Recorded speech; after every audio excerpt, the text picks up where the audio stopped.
பீக்ரூ சொந்தங்களுக்கு வணக்கம். இன்னைக்கு நேர்காணல நம்மளோட இருந்திருப்பவர் மூத்த பத்திரிகையாளர் திரு சேகர் ஐயர் அவர்கள்.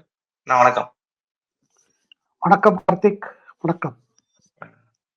பீகார் தேர்தல் முடிவுகள் வந்திருக்கு. யாரும் எதிர்பார்க்காத 202 என்டிஏ கூட்டணிகள் பெற்றிருக்காங்க. சிங்கிள் லார்ஜஸ்ட் பார்ட்டியா பிஜேபி வந்திருக்காங்க. முதலமைச்சர் நிதிஷ்குமார் அப்படிங்கிறது உறுதியா இருக்காங்க. பட் அமைச்சரவையில யாரு கை ஓங்கி இருக்கும்? எப்படி அமையும் அமைச்சரவை? இதுல பாத்தீங்கன்னா, இந்த தடவை பிஜேபி ஒரு பெரிய பார்ட்டியா வந்திருக்காங்க.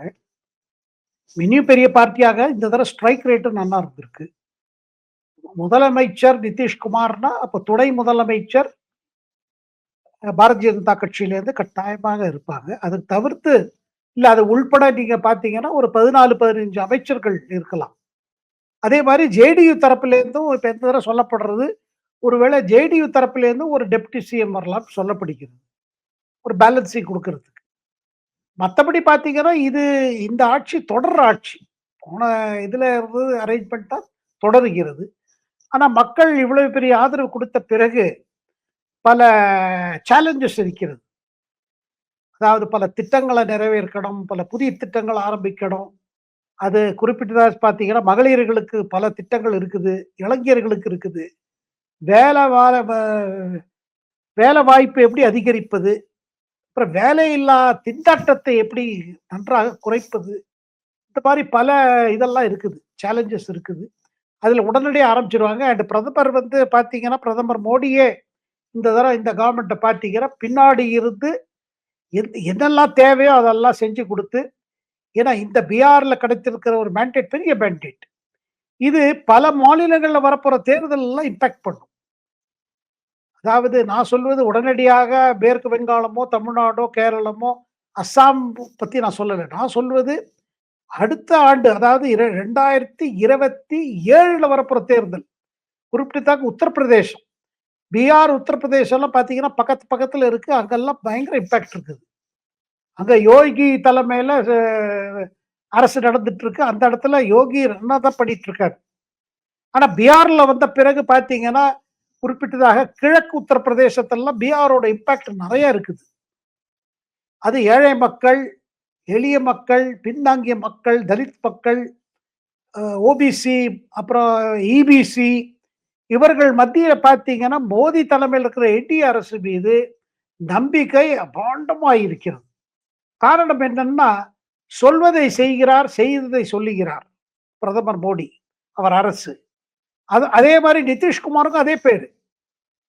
அதனால பார்த்தீங்கன்னா, மக்கள் மத்தியில ஒரு கான்ஃபிடன்ஸ் லெவல் நல்லா ஏறிக்குச்சு. இந்த கான்ஃபிடன்ஸ் லெவல் ஏறி இருக்கிறதுனால இது நல்லாவே போப்போறது. இப்ப நீங்க சொல்ற மாதிரியே இன்னொரு பக்கம் என்ன சொல்றாங்க அப்படின்னா, பீகாரோட வெற்றி ஏன் இவ்வளவு பெருசு அப்படின்னா, முக்கியமான விஷயம் சாரு. அடுத்தது பெண்களுக்கு அந்த 10,000 ரூபாய் குடுத்தது. இதனாலதான் அப்படின்னு ஒரு பக்கம் சொல்லப்படுது. இன்னொரு பக்கம் நம்ம பார்க்கிறோம் சிறுபான்மையர்கள் முதற்கொண்டு நிறைய ஓட்டுகள், பெண்களோட ஓட்டுகள் அதிகமா என்டிஏக்கு போயிருக்கு. என்ன காரணம் என்டிஏவோட இவ்வளவு பெரிய வெற்றிக்கு? இல்லைங்க. இப்ப முதல்ல நம்ப பெண்களோட ஓட்டு எடுத்துப்போம். பெண்களோட ஓட்டு அவருக்கு எப்போதுமே நிதிஷ்குமாருக்கு 20 ஆண்டு காலமா அதிகரித்துட்டே போயிருக்கு. காரணம் அவர் பெண்களோட பெண்கள் ஓட்டுக்காக இல்ல, பெண்களுக்கு நலனுக்காக மதவிலக்கு கொண்டு வந்தாரு. அத மதுவிலக்கு வந்ததுனாலே பார்த்தீங்கன்னா, அவர் மேல அபாண்ட நம்பிக்கை. ஏன்னா குடியை கெடுக்கும்னு எல்லாரும் சொல்லுவாங்க. குடியை கெடுக்கும்னு. ஆனா பல பீகார்ல பார்த்தீங்கன்னா, இது ஒரு பெரிய பிரச்சனையா இருந்தது. கடந்த 20 ஆண்டு காலத்துல இது நெறைய மாறி போயிடுச்சு. அதனால மகளிர்களுக்கு தனியா அவர் மேல ஒரு பிரிய விசுவாசம் என்னன்னா, இவர் ஒரு பெரிய உபத்திரத்தை நிறுத்திவிட்டாரு. 1. 2வது என்ன நம்ம புரிஞ்சுக்கணும்னா, இந்த 10,000 குடுத்ததுனால அதிகமா ஓட்டு வந்ததுன்னு இல்ல. அவர் தொடர்ந்து பல திட்டங்களை பண்ணிட்டு வர்றாரு. இம்ப்ளிமெண்ட் பண்ணிட்டு வர்றாரு. செயல்முறைக்கு கொண்டு வந்திருக்காரு. பல திட்டங்கள். அதாவது முக்கியமந்திரி சைக்கிள் யோஜனான்னு ஆரம்பிச்சாரு. அதாவது பெண் பிள்ளைகள் படித்து 8வது, 9வது, 10வது வந்த பிறகு அவர்களுக்கு எல்லாருக்கும் ஒரு சைக்கிள் ஒண்ணு வாங்கி குடுக்குறது. அதாவது அரசு தரப்புல இருந்து ஒரு சைக்கிள். அந்த சைக்கிள் ஸ்கீம் பார்த்தீங்கன்னா, இப்ப எல்லா ஸ்டேட் கவர்மெண்ட்லயும் இந்த சைக்கிள் ஸ்கீம் இருக்குது. ஆனா பீகார்ல ரொம்ப முன்னாடி ஆரம்பிச்சாரு. அதனால என்ன ஆச்சு, வீட்ல வந்து 8 கிளாஸ் வந்தாச்சுன்னா, அதுல போ வேண்டாம்மா, ஸ்கூலுக்கெல்லாம் போ வேண்டாம். வீட்டு வேலைய பாரு, இத பாரு, அத பாரு, வயல் வேலைய பாருப்பாங்க. ஸ்கூல் அனுப்ப மாட்டாங்க. ஏன்னா, ஒருவேளை செகண்டரி ஸ்கூலுக்கு போ முடியா இருக்கும், இல்ல பெரிய ஸ்கூலுக்கு போ முடியா இருக்கும், தூரமா இருக்கும், நடந்து போறது எப்படி ஏன்னா அந்த பின்காலத்துல பெண்களோட பாதுகாப்பே ஒரு பெரிய விஷயம். அந்த மாரி இடத்துல இந்த சைக்கிள் குடுத்தோன்னாச்சு, பெண்கள்லாம் சைக்கிள்ல போய் ஆரம்பிச்சாங்க. இந்த தடவ கார்த்திக்கு பல ரிப்போர்ட்டர்ஸ்லாம் என்ன பண்ணாங்க, அந்தந்த கிராமங்கள் போறாங்க. 20 வருஷம் முன்னாடி எந்த பெண்கள் ஸ்கூல் 8வது, 9வது வந்த பிறகு, சைக்கிள் கிடைத்த பிறகு அவர்கள் வாழ்க்கை எப்படி மாறிச்சு? இப்ப அவர்கள் என்ன செய்து கொண்டு இருக்கிறார்கள்? அப்படின்னு சொல்லிட்டு கிராமம் கிராமம் போய் பார்த்தாங்க. அண்ட் அவர்கள் எல்லாருமே தன் விசுவாசம் நிதிஷ்குமார். அப்புறம் இந்த பெண்களோட விசுவாசம் பாருங்க, அது ஜாதி அடிப்படையில இல்ல. பெண்கள்னு ஒரு தனி முறையில பார்த்தீங்கன்னா, எந்த ஜாதியை சார்ந்தவர்கள் இல்ல பரவால்ல. ஆனா ஒரு விசுவாசம், ஒரு நன்றி அண்ட் இத தவிர்த்து பல திட்டங்கள் கொண்டு வந்திருக்காரு. இப்ப ஜீவன் ஜீவிகா தீதின்னு ஒரு ஸ்கீம். இந்த ஸ்கீம்லயும் பார்த்தீங்கன்னா, இது இப்ப ரொம்ப நாளா நடந்துட்டு இருக்கு. அதாவது ஒரு டைம் ரூ. 10,000 கையில குடுத்த உடனே இந்த பணத்துக்காக உடனே ஓட்டு போட்டாங்கன்னு எதிர்க்கட்சிகள் பிரச்சாரம் நடக்கிறது. அது உண்மை இல்ல. ஏன்னா பாருங்க, பிராமிஸ் பண்ணானா இவர் 30,000 தரேன்னாரு தேஜஸ்வி யாதவ். அது நம்பல. மக்கள் நம்பல. அதாவது என்னன்னா கார்த்திக், நீங்க என்ன வேணா பிராமிஸ் பண்ணலாம். ஆனா பிராமிஸ நிறைவேற்க போறது யார்? அப்படின்னு ஒரு கேள்வி வரும் பொழுது, தேஜஸ்வி யாதவ் ஏதாவது பண்ண முடியுமா? இவர்கள் ஆட்சியில் இருந்தபோது என்ன செய்தார்கள்? இவர் தகப்பனார் லாலு பிரசாத் யாதவ் இருந்த பொழுது பெண்களின் நிலைமை என்ன பீகாரில்? 20 ஆண்டு காலத்துக்கு முன்னாடி பெண்களால என்ன தவிப்பு? பெண்களுக்கு எவ்வளவு தவிப்பு? இதெல்லாம் பார்க்கும் பொழுது மக்கள் மத்தியில என்ன தோணுச்சு? இவர் 20 வருஷமா பண்ணிட்டு இருக்காரு. நெறைய விஷயங்கள் பண்ணியிருக்காரு. பீகார் இதுவே மாத்திட்டாரு. இவர நம்புறதே பெட்டரு. புதுசாலாம் ஏன்னா தேஜஸ்வி வந்து ஒரு புதுசா ஆரம்பிக்கிறேன்னு பார்த்தாரு. எங்க அதாவது தகப்பனாரோட இது விஷயம் வேற, நான் விஷயம் வேற. ஆனா கூட இருக்கிறவங்கலாம் அவங்களே தான். இவங்க அடிச்ச லூட்டி கார்த்திக் யாரும் மறக்கல. அதுதான் ஆர்ஜேடிக்கு எதிர்த்து போச்சு. அதுல சிறுபான்மையர்களா இருக்கட்டும், தலித் சமுதாயமா இருக்கட்டும், பெண்கள பத்தி தான் இப்ப பேசுறோம். பல யாரா இருந்தாலும் என்ன இது நல்லா தானே போயிட்டு இருக்கு. ஏதாவது நன்மை நடக்கணும் இவங்க தான் செய்ய முடியும். அத தவிர்த்து கார்த்திக், பிரதமர் மோடிக்கு ஒரு தனி செல்வாக்கு பீகார்ல. என்ன? இந்த கடந்த 2014ல இருந்து பீகாருக்கு நெறைய குடுத்துட்டே இருக்காரு. என்டிஏ அரசு பல திட்டங்கள நிறைவேற்றி இருக்குது. நிதிஷ்குமார் போடுற திட்டமா இருக்கட்டும், அது கட்டாயமாக மோடியோட திட்டத்தோட ஒரு இதுதான், அங்கம் தான். தனி இல்ல. அதனால மோடி, நிதிஷ் நிம்மோ அப்படின்னு போட்டாங்க. நிதிஷ்குமார், மோடி. இவங்களோட ஒரு இருக்கிற ஒரு ஜுகல்பந்தி, இவங்க கூட ஒண்ணா வேலை செய்வது, இது பீகாருக்கு நல்லது. ஏன்னா பீகாரோட பொறுத்த மட்டும் பார்த்தீங்கன்னா, அதோட நிதி நிலைமை சரியில்ல. அப்போ தொடர்ந்து மத்திய அரசுலேருந்து அதுக்கு வந்துட்டே இருக்கணும், ஹெல்ப் வரணும். அதனால திருப்பி திருப்பி இந்த கேம்பெயின்ல டபுள் இன்ஜின் சர்க்கார், ஒரு ட்ரெயின்ல 2 இன்ஜின் இழுக்கும் பொழுது எவ்வளவு சக்தி வருமோ அந்த மாதிரி இந்த அரசுக்கு நிறைய சக்தி வரும். அதுல மக்கள் யோசிச்சு பார்த்தாங்க. இவங்களும் திட்டங்கள் சொல்றாங்க, அவங்களும் திட்டங்கள் சொல்றாங்க. ஆனா நம்ம ஏன்னா தேஜஸ்வி தவிர்த்து அங்க வேற முகம் கிடையாது. ராகுல் காந்தி மேல நம்பிக்கை கிடையாது மக்களுக்கு. அவரும் பாருங்க இந்த கேம்பெயின் போது பீகார் பிரச்சனை பத்தி ஜாஸ்தி பேசல. அவர் பட்டால ஓட்டு திருட்டு நடக்கிறது, எஸ்ஐஆரால ஓட்டு திருட்டு. பட் அந்த எஸ்ஐஆர் மேட்டர் பீகார்ல அது ஆரம்பமே ஆளாது. இது ராகுல் காந்தி பெருசு பண்ணாரு, சரி தேஜஸ்வியும் வேற வழி இல்லைன்னாரு. ஆனா பேர் நீக்கப்பட்டவர்கள் யார்? ஏதாவது நியாயமா ஓட்டரா இருந்தவர் யாரெல்லாம் நீக்கிறார்களா? அதுல பாதிக்கப்பட்டவர்கள் யாராவது உத்தரமே இல்லை. அதுதான் திருப்பி திருப்பி எலெக்ஷன் கமிஷன்லயும் சொன்னாங்க. நாங்க லிஸ்ட் போடும் பொழுது பிளாக் லெவல் யாராவது கம்ப்ளைண்ட் பண்ணல, உத்தரவு கூட பண்ணலையே. சுப்ரீம் கோர்ட்ல மேட்டர் போன போது சுப்ரீம் கோர்ட்டே கேக்குது. யாரோட பேர் வெட்டி போச்சு முன்னாடி வாங்க, யார் சொல்லுங்க. நீங்க உங்க பேர் வெட்டி போச்சு, நீங்க விண்ணப்பம் கொடுத்தீங்க, அது எலெக்ஷன் கமிஷன் நிராகரித்து உத்தரவு வரல. இப்ப எலெக்ஷன் கமிஷன் இந்த வக்கீல்களை கேட்டாங்க. பிரசாந்த் பூஷன், நம்ம கபில் சிப்பல், அபிஷேக் மனு சிங்வி, நீங்கெல்லாம் யாருக்கா நிக்கிறீங்க? பேர் வெட்டி போட்டு அதாவது எஸ்ஐஆர்ங்கிறது ஒரு ரிவிஷன் செய்வது, அதாவது மறைந்தவர்களை நீக்குவது, அந்த ஊர்ல இருந்து வெளியில போனவர்கள் இல்ல மத்த ஊருக்கு போனவர்களை நீக்குவதுக்கு தான் இது நடக்கும். இதுல பீகார்ல பெரும பாதிக்கப்படவில்லை. அண்ட் கார்த்திக், பீகார் அப்படிப்பட்ட மாநிலம். ஏதாவது ஒருத்தர் 100 பேரை நீங்க பேரை ஒரு இது இல்லாம அநியாயமா அடிச்சிட்டீங்கன்னா கொந்து பத்தின்னு எரியும் பீகார். சோ உண்மை அதாவது என்ன நான் சொல்ல வரேன்னா பாருங்க, எதிர்க்கட்சிகள் எந்த இடத்துல அடிபட்டாங்கன்னா, எடுத்ததே ஒரு ஃபால்ஸ் ஸ்டார்ட், ஒரு போகஸ் ஸ்டார்ட். இத தேஜஸ்வி ராகுல்ட்ட சொல்லியும் பார்த்தாரு. எஸ்ஐஆர் விட்டுருங்க, இங்க ஒண்ணும் பெருசா இல்லைங்க. அதாவது இப்ப பாருங்க, இன்னைக்கு காங்கிரஸ் கட்சியை முழுமையா ஆதரித்து வருகின்ற பத்திரிகைகள் கூட இன்னைக்கு டோன் மாத்தியாச்சு. நான் தமிழ்நாட்டில இருந்தே வர ஒரு பிரபல பத்திரிகையோட இன்னைக்கு தலையங்கம் பாருங்க. இதே பத்திரிகை எஸ்ஐஆர் பத்தியும் எலெக்ஷன் கமிஷனை பத்தியும், எலெக்ஷன் கமிஷன் விளக்கம் சொல்லணும் அப்படி இப்படின்னு எல்லாம் காங்கிரஸ் சொல்வதை இந்த பிரபல பத்திரிகைகள் இவங்க தலையங்கமா எழுதிட்டு இருந்தாங்க. ஆனா இந்த பீகார் தேர்தல் வந்த பிறகு, ரிசல்ட் வந்த பிறகு டோனை மாத்தியாச்சு.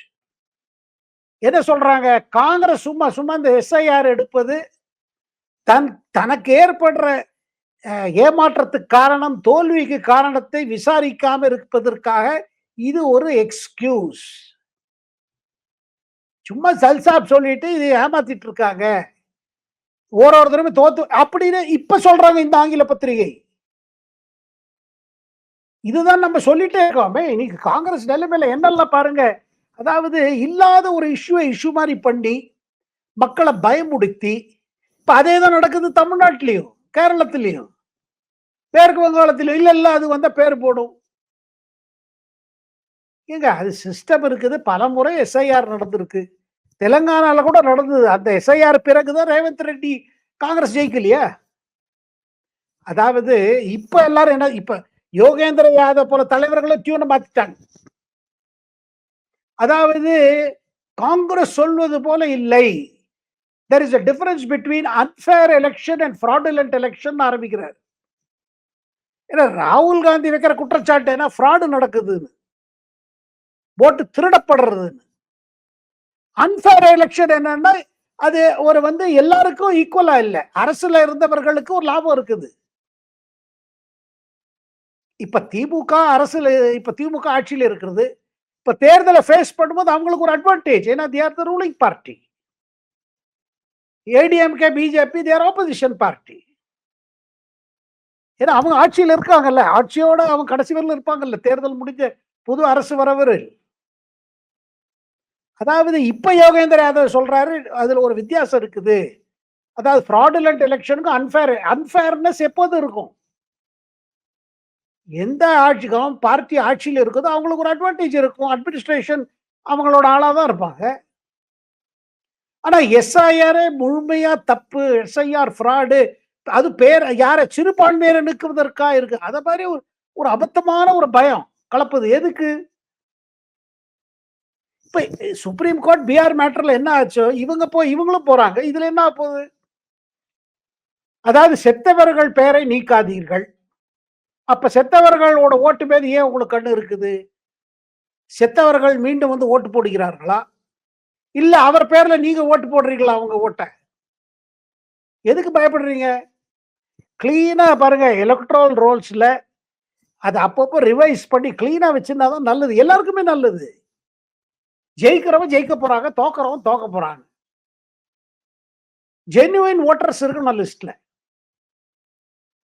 ஆனா என்ன கார்த்திக் நடக்குதுன்னா, எந்தெந்த கட்சிகளுக்கு நாம் ஜெயிப்பது கடினம்னு நினைக்கிறார்களோ, இல்ல நிலைமை மாறிக்கொண்டு வருகிறது, நமக்கு எதிர்த்தா போய் கொண்டு வருகிறது நினைக்கிறவர்கள், அவர்கள் என்ன இது சொல்றாங்க, இல்ல நீங்க வேண்டாம் வேண்டாம் ஒண்ணு பண்ணாதீங்க. இப்ப மமதாவாதே தான் பண்றாங்க. இது வந்தா அதாயிடும், அது வந்தா இதாயிடும், பயத்தை கலப்புது. கேரளத்துல பாத்தீங்கன்னா ஒரு போலிங் பூத் ஆபீசர் தற்கொலை செஞ்சிட்டார். இப்ப காங்கிரஸ் கட்சி,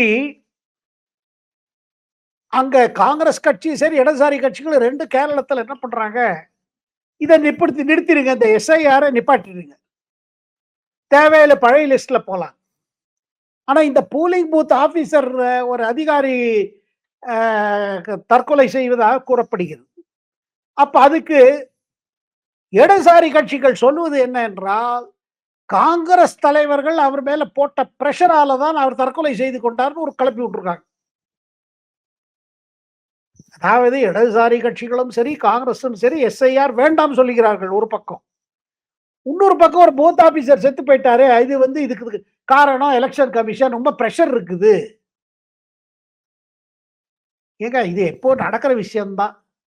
ஆனா 2003க்கு பிறகு நடக்கவே இல்ல. நடுவுல கோவிட் அது இதுன்னு இப்படியே போயிடுச்சு. அதாவது எலக்ட்ரல் ரோல்ஸ்ல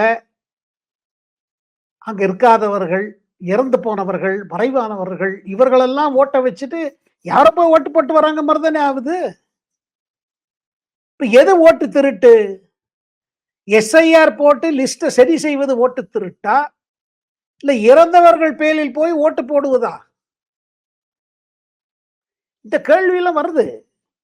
அதனால இப்ப திருப்பி இவங்களும் அதே டாக்டிக்ஸ் பண்றாங்க. பீகார்ல இது அப்ப ஆனா ஒண்ணுங்க, நிதிஷ்குமார் பிஜேபி அலையன்ஸ் வெற்றிக்கு பிறகு தமிழ்நாடு முதல்வர் ஸ்டாலின் எப்படி அதை வரவேற்றிருக்கிறார்? என்ன சொல்றாரு? இதுல ஒரு பாடம் இருக்குது. எந்த அரசு மக்கள் நலனுக்காக வேலை செய்கிறதோ அந்த அரசை மீண்டும் மக்கள் ஆதரிக்கிறார்கள். அவர்கள் மீண்டும் ஆட்சியில் வருகிறார்கள். அது எதுக்கு சொல்றாரு? இந்த எங்க ஆட்சி அப்படிதான் இருக்குதுன்னு சொல்றாரு மறைமுகமா. நாங்களும் திருப்பி வந்துடும், ஏன்னா நாங்களும் மக்கள் நலனுக்காக செய்யறோம். அந்த இதுலதான் சொல்றாரு. ஆனா இவரே போய் தேஜஸ்விக்கா கேம்பெயின் பண்ணிட்டு வந்தாரு. இப்ப நிதிஷ் ஜெயிச்ச பிறகு டோனை மாத்திட்டார். ஆகையால் சில பேர் சொல்றாங்க, இல்ல இவர் ஏதோ மோதி கிட்டக்க வர்றதுக்கு முயற்சி நடக்குது. ஏன்னா அரசியல்ல ஒண்ணும் சொல்ல முடியாது. அது இருக்கட்டும் ஒரு பக்கம். நான் என்ன சொல்றேன்னா, எல்லா எதிர்கட்சிகளும் காங்கிரஸ் மேல இருக்கிற ஒரு இதை கண் திறந்துருச்சு அவங்களுக்கு. கண் மேல ஒரு பார்வை என்னன்னா, இந்த காங்கிரஸை பிடிச்சா நம்ம எல்லாம் டவுன் ஆயிடுவோம். இனிமே இந்த காங்கிரஸால முன்னாடி போக முடியாது. வெறும் சீட்டு கேட்டு பயமுடுத்தி சீட்டு வாங்கிக்கிறாங்க. இவ்வளவு கூடு அவ்வளவு கூடுன்னு. தமிழ்நாட்டிலே அந்த மாதிரி தான் நடக்குது. காங்கிரஸ் உள்ளுக்குள்ள ராகுல் காந்தி சொல்லி எப்படியும் அதிகமா சீட்ல நம்ம போட்டியிடணும்னு ஒரு பக்கம் போறாங்க. இன்னொரு பக்கம் சில காங்கிரஸ் தலைவர்கள் என்ன பயப்படுறாங்கன்னா, இந்த மாதிரி பீகாரே நம்ம கோட்டை விட்டோமே, நம்மளால ஆர்ஜேடி கூட டவுன் ஆயிடுச்சு. ஏன்னா காங்கிரஸால ஒண்ணும் வர முடியல. அதிக ஓட்டு இவங்க இருக்கிற ஓட்டு அவங்களுக்கு வந்துச்சு. எந்த சீட்டு கிடைச்சதும் அதுல பாருங்க, ஓவைசியோட கட்சி எம்ஐஎம்க்கு 6 சீட்டு இவங்களோட அதிகமா இருக்குது காங்கிரஸோட. சோ இதுல இருந்து இது என்ன ஒரு திருப்பம் பாக்குறீங்கன்னா, 2-3 விஷயம். ஒண்ணு, எந்த அரசு மக்கள் நலனுக்காக நிஜமா வேலை செஞ்சுட்டு இருக்கோ, மக்கள் அது மேல் நம்பிக்கை அதிகமா தான் போறதை வழிய குறைவது இல்லை. ஒன்று. இரண்டாவது, ரியல் இஷ்யூஸை டீல் பண்ணாம நீங்க எஸ்ஐஆர் பிஸ்ஐஆர் ஏதாவது பண்ணீங்கன்னா, அப்படியே உங்க வேணுங்கிற மீடியா டிவி சேனல்ல போட்டு போட்டு காமிச்சுட்டே இருக்கலாம். ஆனா மக்கள் மத்தியில நம்ப மாட்டாங்க. அப்புறம் சிறுபான்மையினருக்கு எந்த விதமான ஆபத்து எதுல இருந்து கிடையாது. இந்த லிஸ்ட் போயிடும், பேர் போயிடும், யார் யார் பேரையும் வெட்ட போறது இல்லை. அப்புறம் தமிழ்நாடு போல மாநிலத்தில் ஒன்றும் ஃபாரின் ஓட்டெல்லாம் கிடையாது. மேற்கு வங்காளத்திலும் பீகார்லயும் எல்லாம் இப்போ ஜார்க்கண்ட்லயும் பாத்தீங்கன்னா பங்களாதேஷ் பக்கத்துல இருக்குது. பங்களாதேஷ்ல இருந்து ஒரு ராக்கெட்டா நடக்குது. அவங்கள உள்ள வர வச்சு ஆதார் கார்டு கொடுத்து, ஓட்டர் கார்டு கொடுத்து இதெல்லாம் நடந்துட்டு இருக்கு. ஏன்னா இதே மமதா இடதுசாரி கட்சிகள் ஆட்சியில் இருக்கும்போது அவளை எதிர்த்து இதே குற்றச்சாட்டு. கார்த்திக்.